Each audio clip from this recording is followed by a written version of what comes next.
There is a dangerous illusion most people live in. They believe they are in control. Control of their emotions, control of their reactions, control of how others affect them. But the truth is far more uncomfortable. Most people are not in control. They are being controlled, and it happens in a moment so fast, you don't even notice it. Someone looks at you with disrespect. Someone questions your value. Someone says something that hits your ego, and suddenly your body reacts before your mind does. Your heart rate rises, your jaw tightens. Your thoughts sharpen into defense. And without thinking, you respond. You explain. You argue. You try to prove yourself. And in that exact moment, you lose. Not because you were wrong, but because you were predictable. Because the moment someone can trigger an emotional reaction from you, they gain power over you. They don't need to control the situation anymore. They control you. This is the hidden truth no one teaches. Power is not about dominating others. It's about mastering yourself. But most people never reach that level because they are addicted to reacting. To defending. To explaining. To being understood immediately. They think speaking proves strength, but real strength is often silent. Think about it. The person who reacts first is revealing everything, their triggers, their insecurities, their weaknesses. They are open, exposed, readable. But the person who pauses, who watches, who says less than expected, becomes something else entirely. Unpredictable, difficult to read. Impossible to control. And that makes people uncomfortable, because when someone cannot understand you, they cannot manipulate you. And when they cannot manipulate you, they lose their power. This is why the most powerful individuals in any room are rarely the loudest. They don't rush to speak. They don't rush to react.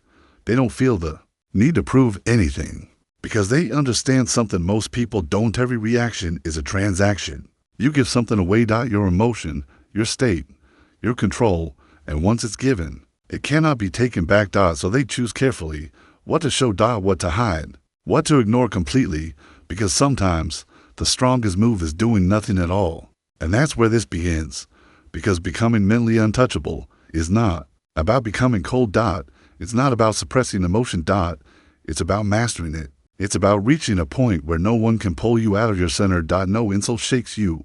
No pressure controls you. No situation forces you into reaction. You remain steady. Calm. And control. And once you reach that level, something changes.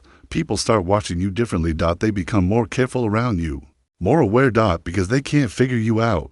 And what they can't figure out, they can't control. In this video, you're about to discover 7 ruthless lessons, not motivational advice, not surface level tips, but psychological truths that quietly separate those who are controlled from those who control. And once you see them, you'll never react the same way again. Most people believe power is about controlling situations, but that belief is flawed from the start, because situations are unstable, people are unpredictable, and outcomes are never fully in your hands. So if you try to control everything outside of you, you will always feel out of control. Real power begins somewhere else. It begins in the one place most people ignore: your reaction. Imagine a simple scenario. You're in a room, maybe at work, maybe in a social setting.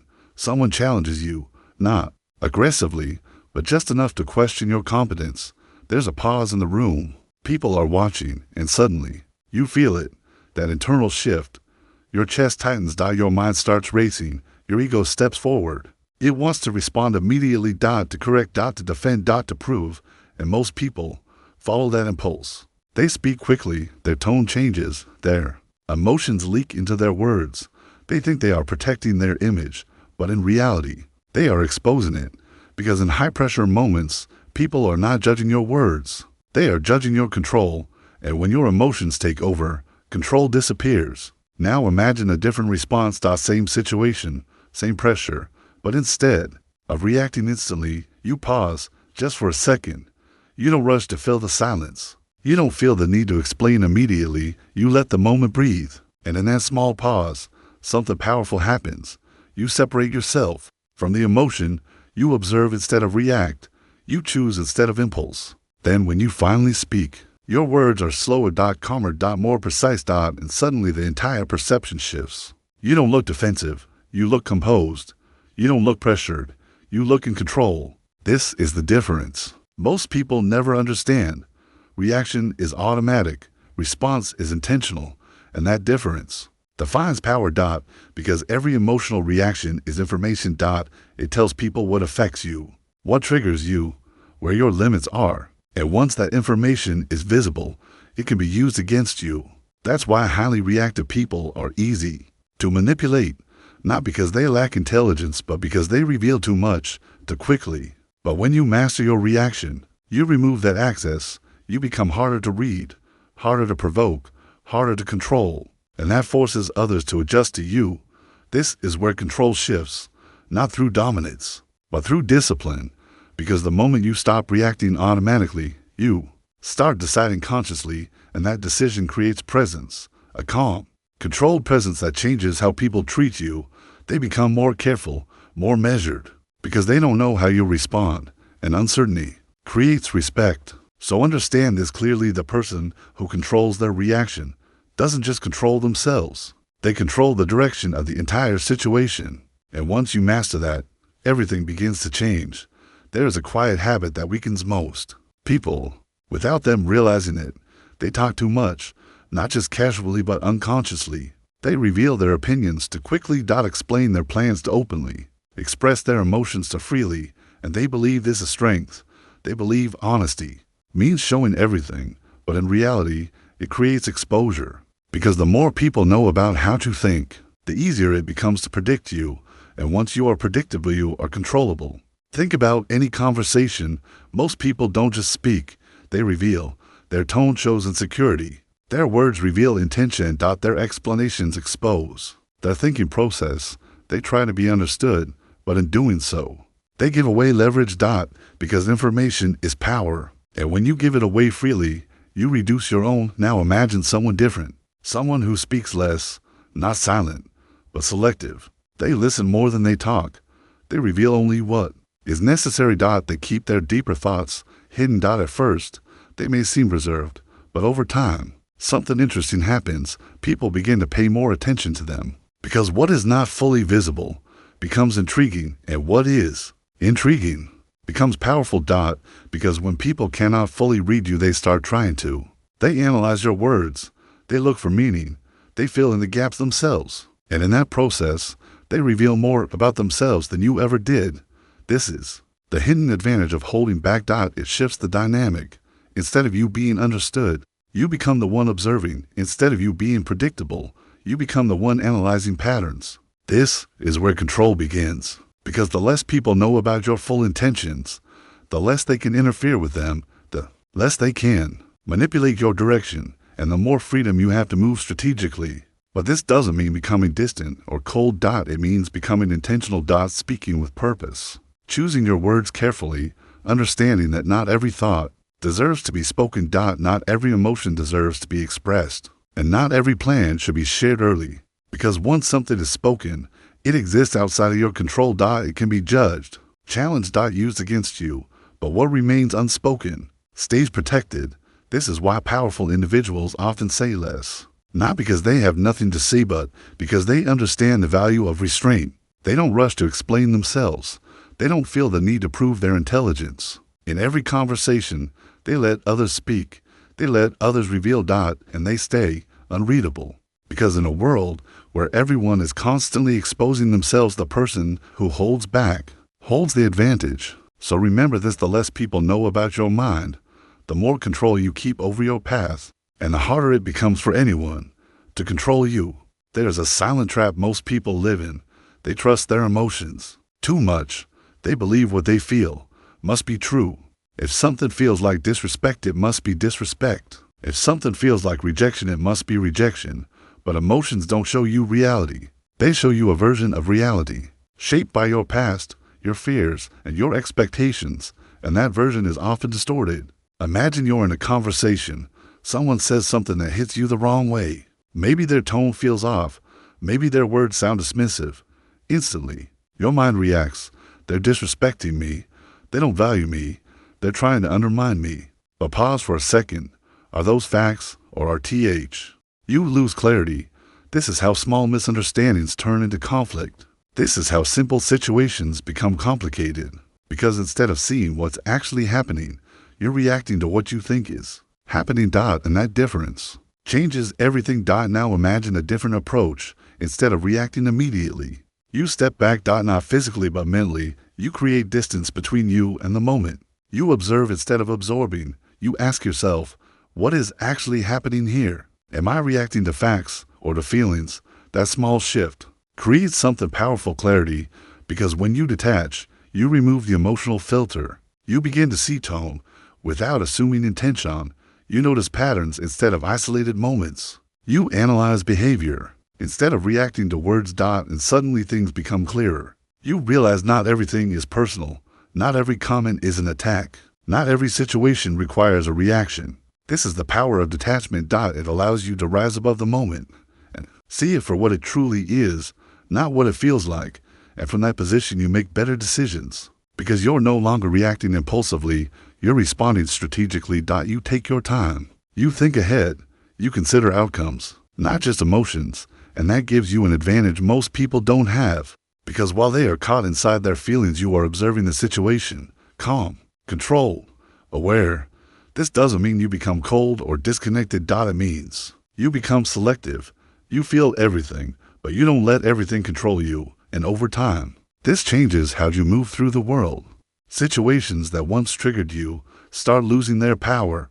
People who once affected you start losing their influence because you're no longer reacting automatically. You're choosing consciously. So understand this clearly. You cannot see clearly when you are emotionally inside the situation. But the moment you step back, you gain perspective dot, and with perspective comes control. Most people walk into a room with one goal: to be noticed. They want to speak dot, to impress, to prove something dot, so they talk. They fill silence quickly. They respond without fully listening. They focus on what they want to say next instead of what's actually being said dot, and because of that they miss everything. Because real information is rarely spoken directly dot. It's hidden dot, in tone dot, in timing dot, in hesitation. And only those who slow down enough ever see it. Now imagine someone different. They enter the same room, but instead of trying to be seen, they choose to see. They don't rush into conversations. They listen first, not just to words, but to how those words are delivered. They notice who speaks with confidence and who forces it, who interrupts and who waits, who avoids eye contact and who holds it too long. These small details seem insignificant, but they reveal everything because people are constantly leaking information without realizing it. A slight pause before answering a question, a shift in tone when a certain topic comes up, a nervous smile at the wrong moment dot. These are not random. They are signals. And when you train yourself to observe, you start seeing patterns, and patterns reveal truth. For example, in a discussion, one person might speak confidently about most things, but suddenly becomes hesitant on a specific topic. That hesitation tells you something, not what they say, but what they're avoiding. Or someone might agree with everything being said, but their body language shows discomfort. That tells you something deeper than their words. Because words can be controlled, but behavior often cannot. This is why observation is so powerful. It allows you to understand people beyond what they choose to show. And once you understand someone, you can predict them. You can anticipate their reactions, their decisions, their next move, and that gives you an advantage. Because while they are focused on speaking, you are focused on understanding. And understanding creates control. But there's another layer to this. When you observe more and speak less, people start revealing more to you. Why? Because silence creates space and most people are uncomfortable with silence so they fill it. They talk more, explain more, reveal more, trying to make the interaction feel normal again. But in doing so, they expose themselves, and you simply watch. You don't interrupt. You don't rush. You let them speak, because every extra word they say gives you more insight. This is why the most observant person in the room often knows the most, not because they are smarter, but because they are more aware. They are not distracted by the need to perform. They are focused on gathering information. And over time, this changes how you move. You become less reactive, more calculated, more precise, because you are no longer guessing. You are reading. And when you can read people accurately, you don't need to control them forcefully. You simply position yourself intelligently. So remember this: most people are busy trying to be understood, but the one who understands others holds the real power. And that power begins the moment You stop talking and start observing. There is a quiet pressure most people feel in every room they enter. The pressure to prove themselves, to show intelligence, to show confidence, to show value immediately. So they speak early, act quickly, reveal their strengths. Before anyone even asks, it feels right, it feels like confidence. But in reality, it often works against them, because the moment you try to prove yourself, you become predictable. People start to understand how you think, how you react, what matters to you. And once they understand you, they can prepare for you, they can adjust around you, they can limit your impact before you even make a move. But when someone underestimates you, something very different happens. They relax. They don't see you as a threat. They don't analyze you deeply. They don't guard their behavior around you, and that creates space that most people never experience. Because while others are trying to impress, you are observing. While others are trying to stand out, you are blending in. And in that position, you gain something powerful, freedom to watch without pressure, freedom to learn without attention, freedom to move without being anticipated. This is the hidden advantage of being underestimated. It removes expectations. And without expectations, you become unpredictable. Think about it. If people believe you are less capable, they won't prepare for your actions. If they think you are quiet or passive, they won't expect strong decisions. If they assume you lack awareness, they won't hide their intentions from you. And that gives you access to information, access to patterns, access to truth, because people only protect themselves from what they perceive as a threat. And if they don't see you as one, they expose everything. This is why trying to prove yourself too early is a mistake. It closes that window. It puts you under scrutiny. It forces people to watch you closely. And once that happens, your room to move becomes smaller. But when you hold back, when you allow people to form incomplete judgments about you, you gain time to understand the environment, time to read people accurately, time to build your position quietly. And then, when the moment comes to act, you don't need to be loud. You don't need to announce anything. Your actions speak, and they surprise, because they break expectations. And broken expectations create impact. That's when people start paying attention. That's when perception shifts, not because you forced it, but because you revealed it at the right time. This is the difference between forced confidence and strategic presence. One demands attention, the other earns it unexpectedly. But this requires control, because your ego will push you to prove yourself, to correct people when they underestimate you. To show them they're wrong. And that impulse is dangerous, because the moment you react to their perception, you give it importance. You let it control your behavior. But when you stay silent, when you let them believe what they want, you stay in control. You decide when to reveal your true capability. Not them. So understand this clearly. Being underestimated is not a weakness. It's a position. And if you know how to use it, it becomes one of the most powerful advantages you can have. Because while others are busy trying to be seen, you are quietly becoming something they never expected. And by the time they realize it, it's already too late. Most people don't realize when they start losing control of their life. It doesn't happen all at once. It happens slowly, in small moments, when you say yes instead of no, when you allow something that feels wrong just to avoid tension, when you give your time, your energy, your attention, without thinking. At first, it seems harmless, but over time it builds. People begin to expect more from you. They rely on your availability. They assume your compliance. And without noticing, you become accessible to everyone. And controlled by anyone. This is what life looks like without boundaries. You're constantly reacting to others, responding to demands, adjusting your priorities. And eventually you feel drained, not because life is hard, but because too much of it is not yours.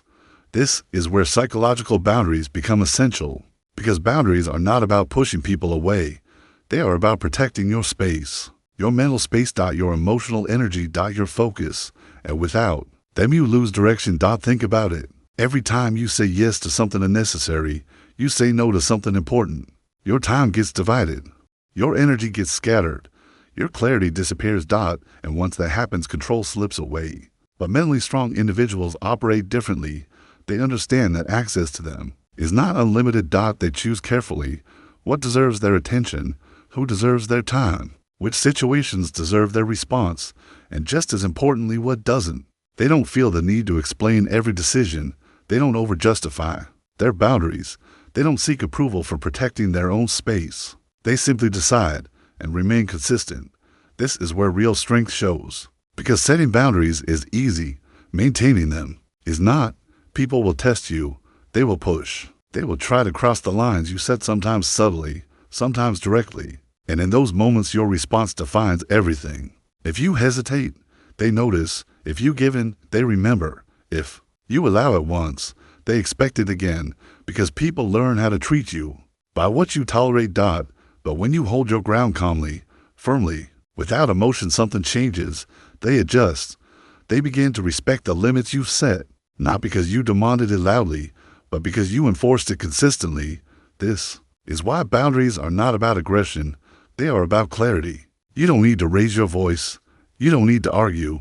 You don't need to convince anyone. You just need to be certain about what you allow and what you don't. And once that certainty is visible, people feel it. They understand it, and they adapt to it. Over time, this creates something powerful. You stop feeling overwhelmed. You stop feeling drained. You stop reacting to everything around you because your energy is no longer scattered. It is focused, protected, directed, and that changes how you move through life. You become more intentional, more selective, more in control. Because now not everything has access to you, and that is power, So remember this: if you don't define your boundaries, someone else will, and they will define them in a way that benefits them, not you. But when you take that control back, when you decide your limits and stand by them, you stop being controlled by external demands, and you start controlling your internal world. And that is where real strength begins. Silence is one of the most misunderstood forms of power. Most people see silence as weakness. They assume if you're not speaking, you have nothing to say. If you don't respond quickly, you've lost confidence. So they fill every gap. They talk more than necessary, explain more than required, react faster than they should, because silence makes them uncomfortable, and that discomfort controls them. But those who understand power use silence differently. They don't fear it. They create it. Because silence does something words never can. It shifts pressure. Imagine a moment of confrontation. Someone challenges you, questions you, maybe even tries to provoke you.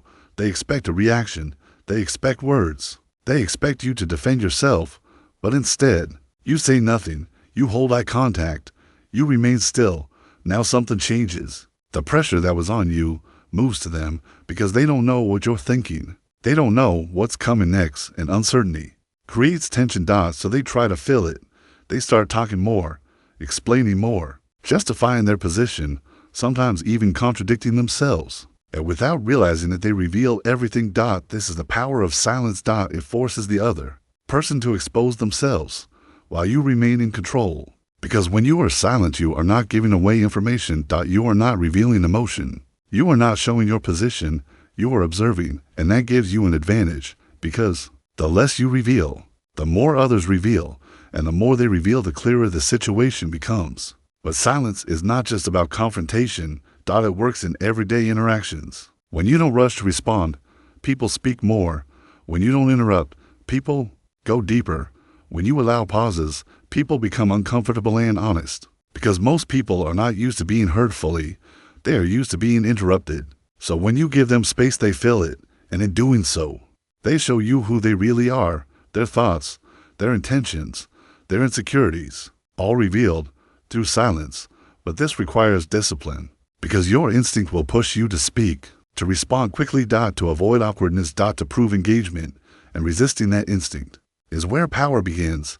Because silence is not empty. It is intentional. It is controlled. It is strategic. And when used correctly, it changes how people perceive you. You appear more composed, more confident. More in control. Not because you said more, but because you didn't need to. So understand this: not every situation needs a response. Not every comment deserves your energy. Sometimes the strongest move is to say nothing at all. And let silence do the work for you. Because in a world where everyone is trying to be heard, the one who masters silence becomes impossible to control. Go back to that moment, the one we started with. Someone challenges you, questions you, pushes you to react. Before, you would have answered instantly. Defended yourself, explained your position, tried to prove your worth. But now something is different. You pause, not because you don't have an answer, but because you don't need to rush. You observe. You read the situation, you notice tone, intent, timing dot, and instead of reacting you choose. Maybe you respond calmly. Maybe you say less than expected. Maybe you say nothing at all dot, but whatever you do it's controlled. And in that moment, the entire dynamic shifts, not because the situation changed, but because you did. This is what it means to become mentally untouchable dot. It doesn't mean you feel nothing. It means nothing controls what you feel. You still notice disrespect. You still feel pressure.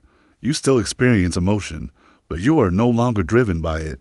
You are guided by awareness dot, by choice dot, by control dot, and over time this changes everything. People start to sense it dot. They become more careful around you, more measured in how they speak, because they can't predict you easily. They can't trigger you the way they used to, and when someone cannot trigger you, they lose their power over you.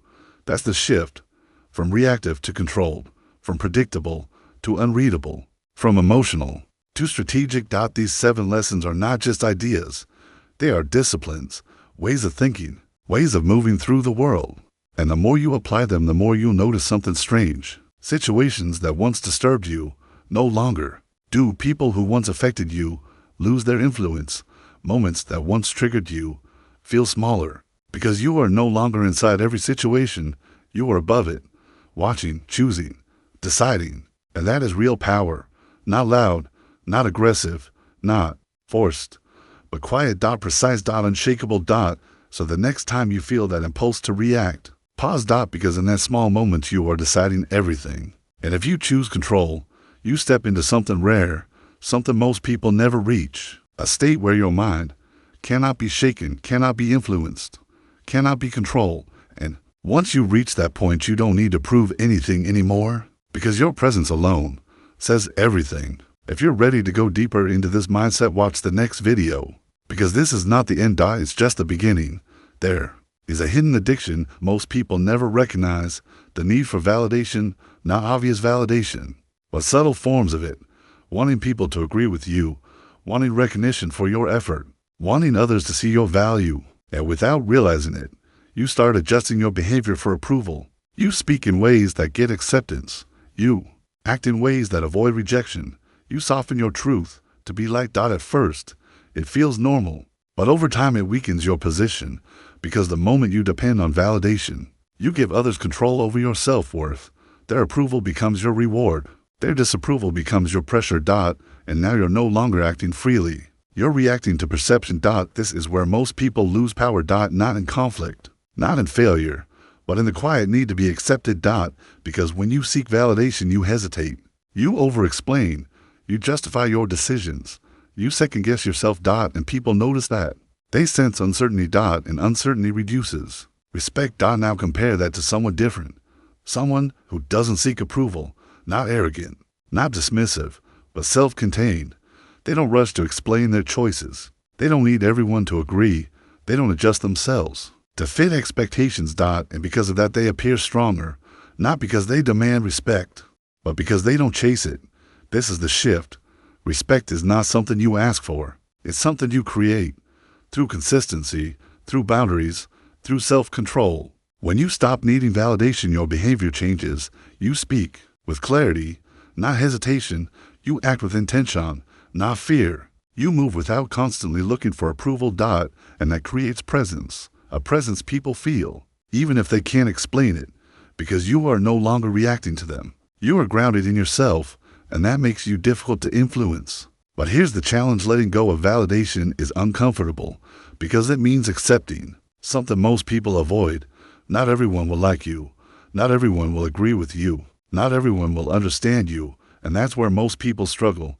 They try to fix it, explain more, adjust more, prove more, but the more you chase acceptance, the more you lose authority, because authority comes from certainty dot, from standing by your decisions without needing external approval dot, from being okay with silence, disagreement, even rejection, because your direction is not controlled by others' opinions. And once you reach that point, something changes. People stop seeing you as someone who needs validation and start seeing you as someone who defines their own value. That's when respect begins dot, not forced dot, not demanded, but naturally given, because you are no longer seeking it dot. So understand this: the moment you stop chasing validation is the moment you start gaining control over your decisions, control over your identity, control over how others perceive you, and in that control you become harder to influence, harder to manipulate, harder to shake because your foundation no longer depends on anyone else, and that is what makes you truly dangerous, not to others but to the systems that rely on your need for approval. Because once you no longer need it, you become free.